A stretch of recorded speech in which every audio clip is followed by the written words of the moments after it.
अमरावती जिल्ह्यातील बडनेरा मतदारसंघ यावेळेस लक्षवेधी ठरणार आहेत।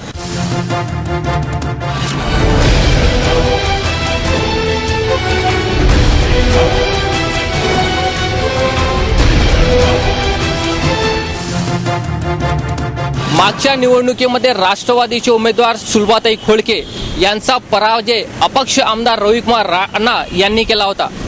या निवडणुकीमध्ये मात्र अपक्ष आमदार म्हणून लढणारे रविकुमार राणा यांना राष्ट्रवादीचा पूर्ण पाठिंबा मिळणार आहे। गेल्या 25 वर्षात मागचा जर इतिहास पाहिला तर बडनेरा मतदारसंघ हा विकासापासून वंचित होता। जेव्हापासून मी आमदार झालो तेव्हापासून अनेक विकासात्मक कामं बडनेरा मतदारसंघामध्ये केले। ज्या कामं आयुष्यात कधी कोणी हात लावला नाही त्या कामांचा शुभारंभ करून ते पूर्णतः आलेले आहे।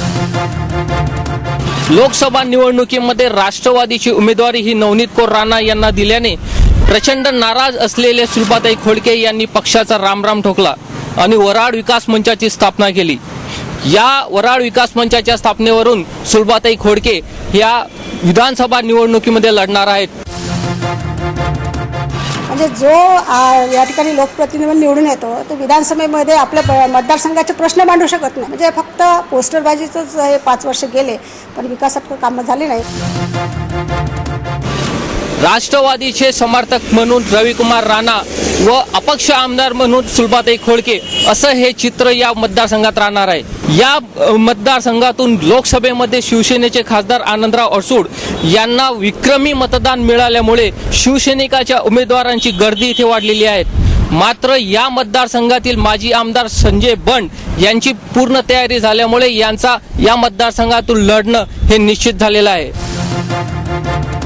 या 5 वर्षातले विद्यमान आमदार आणि त्यांच्या पहिलेचे आमदार या दोघांनाही सत्ता मिळाला, हे सत्तेचे सहभागी आहे, पण सत्तेतल्या लोकांकडून कधीही पुरेसा पैसा आणू शकले नाही। आजही बडनेरा मतदारसंघ जसा आहे तसाच आहे।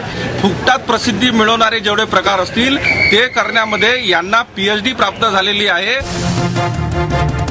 या मतदारसंघामध्ये दलित मतदार हे जास्त असल्यामुळे व BSPचे नगरसेवक या मतदारसंघात जास्त असल्यामुळे BSPचा उमेदवार इथे उभा राहण्याचा चिन्ह दिसत आहेत। या मतदारसंघामध्ये सर्व उमेदवार निश्चित झाले असून सुद्धा पण या निवडणुकीमध्ये कोण उभं राहते याकडे लक्ष आहे। या मतदारसंघात आता एक आजी आमदाराविरुद्ध 2 माजी आमदार असेही ही सरळ काट्याची लढत राहणार आहे। VIP मतदारसंघ म्हणून ओळख असलेला बडनेरा मतदारसंघ या मतदारसंघाचे विद्यमान आमदार रविकुमार राणा आहे। या मतदारसंघात विकास काम झाले की नाही हे जाणून घेऊया। आपल्यासोबत वरिष्ठ पत्रकार आहेत त्यांच्याकडून। भाऊ, बडनेरामध्ये रवी राणा आमदार झाले, 5 वर्ष कारकिर्दी झाली, काय कामं विकास कामे झाली बडनेरा मतदारसंघात? गेल्या 5 वर्षाच्या कामांचं कडे पाहिलं तर ठळकपणे सांगता येतील असं कुठलंही काम किंवा अशी कोणतीही कामं झालेली दिसत नाही आहेत। ज्या प्रकारे कामांचा धडाका त्यांच्या फ्लेक्स बॅनरमधून दिसतो, मार्केटिंगचा तो एक भाग मानला जात असला तरी तो अजीर्ण होईल इतका तो जाणवतो आहे। केलेल्या कामांपेक्षा गवगवा करणं हे अधिक प्रकाशानं दिसते। पण लोकांच्या ज्या त्यांच्याकडनं अपेक्षा होत्या एक तरुण आमदार म्हणून त्याची पूर्तता काही झालेली दिसत नाही आहेत। कारण गेल्या 5 वर्षामध्ये जे काही राजकीय बदल झाले त्यात फक्त राजकीय वैर जे आहे ते दाखवणे यातच त्यांचा वेळ जास्त वाया गेलेला दिसतो। बडनेरा मतदारसंघात सुलभाताई खोडके ह्या मागे आमदार होत्या, त्या राष्ट्रवादीच्या असताना त्यांना वराड विकास मंचाची स्थापना करावी लागली। काय कारण आहे आणि काय इफेक्ट करेल याचा? निश्चितपणे त्या माजी आमदार म्हणून त्यांनी 5 वर्ष काम केलेलं आहे। त्यांचा अजूनही कामाचा आणि लोकांचा संपर्क साधून आहे, त्याच्यामुळं त्या निवडणुकीत उभ्या राहिल्यास निश्चितपणे त्या प्रभावी राहतील याच्यात दुमत नाही। ग्रामीण भागात काय परिस्थिती आहे आपल्याला सांगता? बडनेरा मतदारसंघात मोठा प्रकल्प म्हणून पेढी प्रकल्पाची गणना होते, मात्र या प्रकल्पाच्या संदर्भातले जे काही धडाक्याचे निर्णय घ्यायचे असतात ते घेतले गेलेले नाही आहेत। पुनर्वसनासंदर्भाचे पुष्कळ सारे निर्णय अद्यापही पेंडिंग आहेत, त्याचा थेट फटका सर्वसामान्य जनतेला बसतो आहे। या मतदारसंघातले जवळपास 10 ते 12 गावं ही अंशतः आणि काही गावं पूर्णतः बाधित आहेत, मात्र त्या सर्व गावकऱ्यांना अद्यापही त्यांच्या पुनर्वसनाच्या सोयीसुविधा मिळालेल्या नाही आहेत। त्यांचे घरदारं संपूर्णपणे उद्ध्वस्त झाली आहेत। नुकताच झालेल्या भीषण अशा पूर परिस्थितीत या सर्वांना उघड्यावर यावं लागलेलं आहे. त्याचं सर्व खापर जे आहे हे या मतदारसंघाचे विद्यमान आमदार जे आहेत रविकुमार राणा यांना भोगावं लागणार आहे. कारण त्यांचं नेटवर्क किंवा त्यांची टीमवर्क यामध्ये पूर्णपणे अपयशी ठरली असं सर्वसामान्यांचं मत आहे. मला बडनेर मतदारसंघाची काय परिस्थिती राहील? इथे उद्योगाची वाणवा आहे ते पूर्वीपासूनच जाणवत आहे. जी सूतगिरणी होती तर ती 20-25 वर्षांपासून बंद आहे.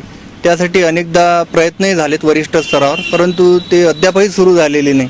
आणि इतर विकास कामांच्या बाबतीतही थोडं तेच म्हणावं लागेल. लोकसभेमध्ये शिवसेनेला सर्वात जास्त विक्रमी मत या मतदारसंघातून मिळाले. शिवसेनेला याचा फायदा होईल मतदारसंघात? शिवसेनेने उमेदवारीबद्दल जो काही घोळ घालणं चालू केलेला आहे त्याचा थेट फटका शिवसेनेलाच बसण्याची चिन्हे आहेत. त्याचा फायदा रविकुमार राणा यांना नक्की होईल. कारण शिवसेनेकडे अतिशय चांगले दमदार असे उमेदवार असतानाही विद्यमान खासदार म्हणा किंवा या भागातले काही जे काही संपर्क प्रमुख नेते असतील त्यांनी उगीचच काथ्याकूट लावलेल्या उमेदवारीबाबत आतापर्यंत जर त्यांची उमेदवारी घोषित केली असती तर ते कामाला लागले असते आणि त्याचा चांगला परिणाम दिसून पडला असता. मात्र या सर्व गोष्टी रवी राणा यांच्या पथ्यावर पडत आहेत. बडनेरा मतदारसंघात दलित फॅक्टरी खूप मोठा आहे. तिथे हे निर्णायक वोट म्हणून समजले जाते. काय वाटते तुम्हाला? नक्की 40 ते 50 हजाराच्या वरती दलित मतदार त्या बडनेरा मतदारसंघात आहे आणि तो निर्णायक मतदार म्हणून मागच्या वेळेसही गणला गेला. कारण तो दलित समाज हा मागच्या निवडणुकीत बहुतांश रवी राणा यांच्या पाठीशी उभा राहिल्यामुळे त्यांचा विजय सुकर झाला होता. मात्र या निवडणुकीत तशी परिस्थिती जाणवत नाही. कारण या निवडणुकीमध्ये बसपा रिपाई हे कोणत्या पक्षाच्या बाजूने उभे राहतात त्यावर सर्व काही अवलंबून राहणार आहे. या मतदारसंघात आता 2 माजी आमदार व एक आजी आमदार यांच्यामध्ये सरळ लढत राहणार आहे. यामुळे काय इफेक्ट होईल? कसं कोणाचं वातावरण जास्त वाटतंय तुम्हाला? एक साधारणपणे पाहिलं तर तीनही दिग्गज आहेत. त्यांचं एक प्रत्येक क्षेत्रातलं एक काम आहे. अशा पातळीवर लोक मूल्यमापन करून निश्चितपणे निर्णय घेत असतात. गेल्या वेळी सुलभाताई खोडके यांचा पराभव झाला, पण त्यानंतर त्यांनी जो संपर्क ठेवला आणि जे काही पाठपुरावा केला समस्यांचा तो एक त्यांच्यासाठी प्लस पॉईंट ठरला आहे. संजय बंड हे मतदारसंघासाठी नवखे असले तरी जिल्ह्याच्या राजकारणात त्यांचं एक नाव आहे. तर त्याचा कितपत ते फायदा घेऊ शकतात त्याच्यावर त्यांचं चित्र अवलंबून राहील. आणि रवी राणा यांनी 5 वर्षात एक कामांचं जे मार्केटिंग केलं ते कितपत आता लोक स्वीकारतील याच्यावर त्यांचं एक भवितव्य अवलंबून राहील. रवी राणा यांनी कामाचं मार्केटिंग केलं आणि या मार्केटिंगला आता लोक प्रतिसाद देतील की नाही याकडेच आता सर्वांचे लक्ष लागणार आहे. शशांक चौरे, ABP माझा, अमरावती.